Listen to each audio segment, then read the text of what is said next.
মুফাসসিরিন কিরাম, মুহাদ্দিসিন কিরাম, মুফতিয়ানে আযম, সব আলেম ওলামারা কয় হালিমা কথা বলতে সাবধানে বইল।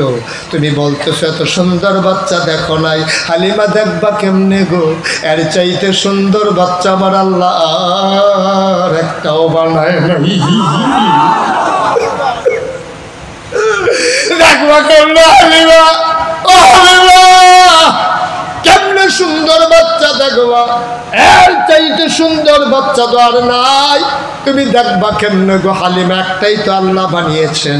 আল্লাহ তিল তিল করে তার বন্ধু নবীরে সাজিয়েছেন। চোখগুলা যেমন দেওয়া দরকার এমন, চুলগুলো যেমন দেওয়া দরকার তেমন, নাকটা যেমন দেওয়া দরকার তেমন, ঠোঁটগুলো যেমন দেওয়া দরকার তেমন, তিল তিল করে আমার আল্লাহ সাজিয়ে দিয়েছেন। শামাইলে তিরমিজির ভিতরে বর্ণনা এসেছে আল্লাহ নবীকে আল্লাহ এমন করে সাজিয়েছেন, চুলগুলো ছিল ওনার ঘাড় পর্যন্ত প্রলম্বিত, হালকা হালকা পকড়ানো। তিনি যখন চুলের মাঝে তোল দিতেন মনে হইত চুলের মাঝে যেন মৃদুমন্দ ঢেউ দেখা যায়। নবীর কপালটা ছিল চওড়া, ভ্রুগুলো ছিল তার জোড়া ভ্রু, চোখের পাতাগুলো ছিল গোলাপি গোলাপি রঙের, গোলাপ ফুলের ফুটন্ত গোলাপের দুইটি পাপড়ির মতো। তিনি কখনো বা যখন চোখের পলক ফেলতেন মনে হইত মৃদুমন্দ বাতাসে গোলাপ পাপড়ি যেন দোল খাইতেছে। চোখের সাদা অংশ ছিল রক্তিমাভ সাদা, কালো অংশ ছিল নবীর কৃষ্ণ কালো, নাকটা ছিল নবীর খাড়া, ছিদ্রগুলো ছিল নাকের ছোট ছোট, নবীর ঠোঁটগুলো ছিল গোলাপি রঙের। কখনো বা যখন নবীজি মুচকি হাসতেন ঠোঁট দুইটা যখন একটু ফাঁক হতো, মাঝের দাঁতটা যখন বের হইত মনে হইতো গোটা পৃথিবীতে যেন বিজলি চমকাইছে।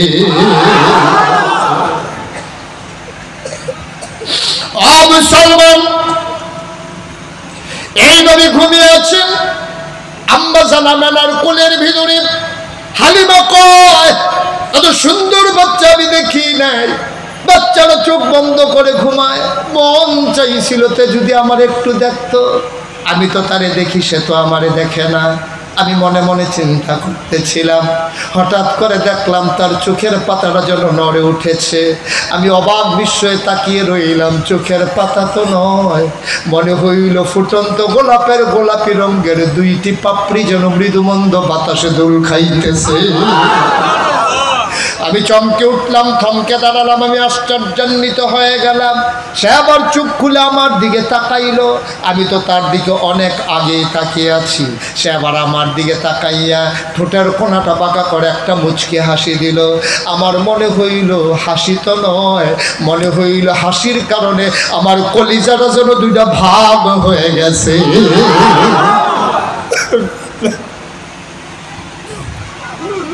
আমি চিৎকার দিয়ে বললাম বাইরে গেল। আমি আমার স্বামীকে বললাম, ও স্বামী, এই মহিলা যদি একটা টাকাও না দিতে পারি এই বাচ্চা ফেলে আমি যাব না, এই বাচ্চা ফেলে গেলে আমি বাঁচব না। আমার কলিজাটারে মোহাম্মদ দুইটা টুকরা করে ফেলেছে, এই বাচ্চা ফেলাই আমি গেলে বাঁচব না গো স্বামী। হালিমার স্বামী কয় বন চাইলে নিয়ে নাও। হালিমা দৌড় দিয়া ঘরের ভেতরে ঢুইকা পাবে না, টাকা পয়সার কোনো হিসাব নাই, গাবে না। পারলে দিও, না পারলে নাই, দয়া করে বাচ্চাটা গুলে দিয়ে দাও। আবার আমি না কান্দে ডাক দিয়া গো হালিমা, এই বাচ্চাটা বড় দুঃখী বাচ্চা গো হালিমা, তার আব্বা নাই, আমি তার বা, আমি তার আব্বা। ও হালিমা, এই বাচ্চাটা কিন্তু আশ্চর্য বাচ্চা, 10 মাস 10 দিন পেটে ছিল গো হালিমা। কোনোদিন মাথা দিয়া ঢুস মারে নাই, হাঁটু দিয়া গোত মারে নাই। যখন প্রসবকালীন সময় হলো একটা পিঁপড়া কামড় দিলে আমি টের পাই, কিন্তু সে যখন দুনিয়াতে আসে আমি একটা পিঁপড়ার কামড়ের মতো টের পাই না।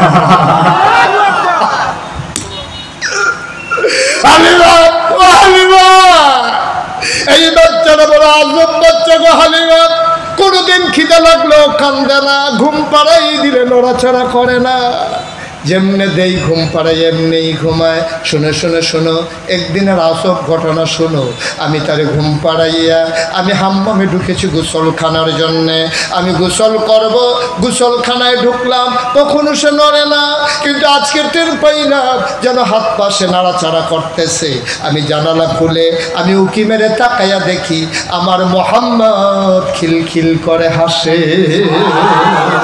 আমি চিন্তা করলাম এমন করে কেন। আমি তাকাইয়া দেখি হাত উঁচাইয়া সে কি যেন ধরতে চায়। আমি চিন্তায় পড়ে গেলাম কি করে সে। আমি উপরের দিকে তাকাইয়া দেখি তার আব্বা নাই। আমি তার একটা খেলনা কিনে দিতে পারি নাই, কিন্তু আমার মাওলা রব্বে কারিম তার খেলনার বাকি রাখে নাই। আমি তাকাইয়া দেখি মোহাম্মদ কি যেন ধরতে চায়। আমি উপরে তাকাইয়া দেখি আকাশের চাঁদ আর তারাগুলা আমার আল্লাহ খেলনা বানাইয়া আমার মোহাম্মদের হাতের কাছে পাঠাই দিছে।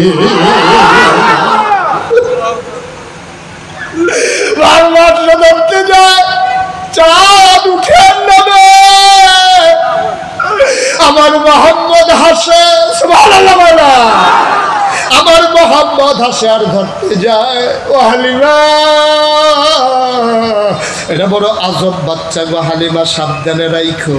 হালিমা কয় এই বাচ্চা আমার কাছে আমানত, বিসমিল্লাহ বলে আমার কুলে উঠিয়ে দেন।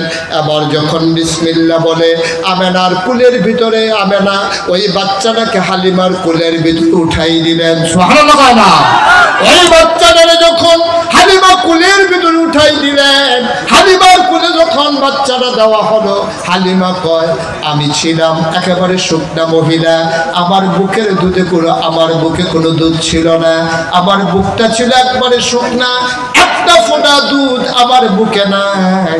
আমার ছেলেটা একটা ফোঁটা দুধ পাচ্ছিল না। হালিমার ছেলের নাম ছিল কি? কথা কয় না কি নাম?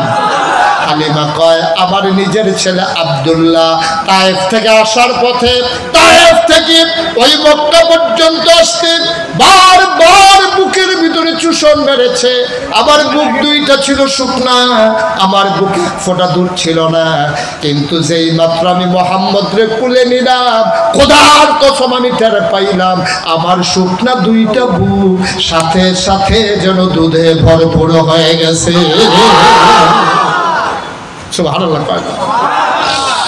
আমি সলমান, কেমন নবী তোমার আমার নবী। মন দিয়ে শুনো রে ভাই। আবার হালিমা ডাক দিয়া কই আমি বাচ্চাটারে নিয়ে দৌড়ে বাইরে গেলাম। আমি তাড়াতাড়ি করে উটের পিঠে উঠলাম। এখন উটের পিঠে কয়জন? কথা কয় না কয়জন? হালিমা, হালিমার স্বামী আব্দুল্লাহ আর মোহাম্মদ। সুবহানাল্লাহ কয় না? আমার চারজন নিয়ে আমি যখন রওনা করলাম, আসার পথে ওদের সাথে দেখা হয়েছিল কোথায়? কাকলি। কোথায় দেখা হয়েছিল? আসার পথে দেখা হয়েছিল কাকলি। আমি যখন ওই বাচ্চা নিয়ে ফেরত যাচ্ছিলাম উটের পিঠে করে, কাকলি পার হয়ে সামনে ফ্লাইওভারে তখন উঠি নাই। হঠাৎ করে ওরা পিছনের দিকে ফিরে তাকাইলো, ওরা চমকে উঠলো, থমকে দাঁড়ালো, তাকায় দেখে আমার উটটা চলে আসছে ওদের কাছাকাছি। সবাই চুপ মেরে তাকিয়ে গেল, তাকায় আমার দিকে তাকাইয়া ডাক দিয়া কয় হালিমা, ও বান্ধবী আমাদের, তুমি কি ওই উত্তরাতে গিয়া ওট বদলাইছো নাকি? কয় না, ওট তো আগেরটাই। আগেরটা হইলে তো তাড়াতাড়ি আগাইলো কেমনে? এর আগে তো র্যান্স ভবনের সামনে প্রধানমন্ত্রীর কার্যালয়ে আসার আগেই তুমি পেছনে পড়ে গেছিলে, আর এখন আমরা ওই ফ্লাইওভারে উঠতে পারছি না, তুমি চলে আসছো, ঘটনাটা কি? আবার হালিমা ডাক দিয়া কয় আমি জানি না কেন উঠ এমনি দৌড়ায়, আমি উঠ বদলাই নাই। আবার উঠ দেবে কে? উঠ তো আগেরটাই। কয় না, সত্যি করে বলো বদলাইছো নাকি? কয় না, উঠ আগেরটাই বদলাই নাই। কয় কেন না বদলাইলে উঠ এমনি দৌড়ায় কেমনে? আমি তো জানি না। কয় জানে কে? কয় আমার স্বামীও জানে না। কয় জানে কে? কয় আমার ছেলে আব্দুল্লাহও জানে না। তাইলে জানে কে? হালিমা চোখের পানি ছেড়ে দিয়ে কয় আমার মনে হয় উঠ কেন দৌড়ায় জানে মক্কার শিশু মুহাম্মদ। এই নবী তোমার আমার নবী। সুবহানাল্লাহ বলবেন না? জোরে বলবেন না সুবহানাল্লাহ? সুতরাং মনে রাখবা, সন্তান দিয়া বাবার ইজ্জত, ছেলে মেয়ে যদি ভালো হয় তাইলে বাবার সুনাম হয়। বাবা যদি রিক্সাওয়ালা হয়, এই রিক্সাওয়ালার ঘরে যদি ডাক্তার হয়, ইঞ্জিনিয়ার হয়, সমাজের ভিতরে ওই রিক্সাওয়ালাকে চেয়ার দেওয়া হয় যে তার বাবা একজন ইঞ্জিনিয়ার, তার বাবা একজন ডাক্তার, তার ছেলে একজন ইঞ্জিনিয়ার, তার ছেলে একজন ডাক্তার। চেয়ারম্যান সাহেবের সাথে, কাউন্সিলর সাহেবের সাথে ওই এমপি সাহেবের এই মিটিংয়ে এসেছে, তাকে একটা চেয়ার দাও। ওই সন্তানের কারণে বাবার ইজ্জত হয়, উম্মতের কারণে আমার নবীর ইজ্জত হবে। ঠিক কিনা বলো? এবার আমরা যদি যেমন তেমন উম্মত হই, আমরা যদি সুদখুর হই, আমরা যদি ঘুষখুর হই, আমরা যদি মদখুর হই, আমরা যদি বেনামাজি হই, আমরা যদি সিটার বাটপার হই, আমরা যদি রাহাজারি করি, আমরা যদি সন্ত্রাস লুটতরাজ করি, খোদার কসম ওই কিয়ামতের ময়দানে আমাদের কারণে আমার নবী শরম পাবে অন্য নবীর কাছে যে আপনি তো নবী ছিলেন বড়ই, আপনার উম্মতের নমুনা দেখেন, একটাও নামাজ নাই, একটাও রোজা নাই, একটাও হজ নাই, জাকাত নাই, কুরবানি নাই, তাকাইয়া দেখেন আপনার সমাজের লোকগুলা, আপনার উম্মতগুলা। সুতরাং সন্তান দিয়া যেমন বাবার ইজ্জত, উম্মত দিয়া নবীর ইজ্জত। আমাদের কারণে আমার নবীর যেন ইজ্জতের ঘাটতি না হয়, আমরা এমন জিন্দেগি করবো না ইনশাআল্লাহ। ঠিক কিনা বলেন? যেই জিন্দেগি করলে নবীর বেইজ্জতি হবে, এমন জিন্দেগি নবীর এই আখিরি জামানার নবীর উম্মতেরা করতে পারে। আল্লাহ যেন আমাদেরকে হেফাজত করে, সবাই বলো আমিন। আপনি ইতিমধ্যে দেখতে পাচ্ছেন আজকের এই মাহফিলের প্রধান অতিথি আবার হৃদয়ের কাছের মানুষ, মন থেকে যে মানুষটিকে ভালোবাসি, যার চেহারার ভিতরে একটা উজ্জ্বলতার ছাপ আছে, যে মানুষটি আমি ইতিমধ্যে খবর নিয়েছি আপনাদের হৃদয় জয় করে নিয়েছেন, আলহাজ মোহাম্মদ হাবিব হাসান এমপি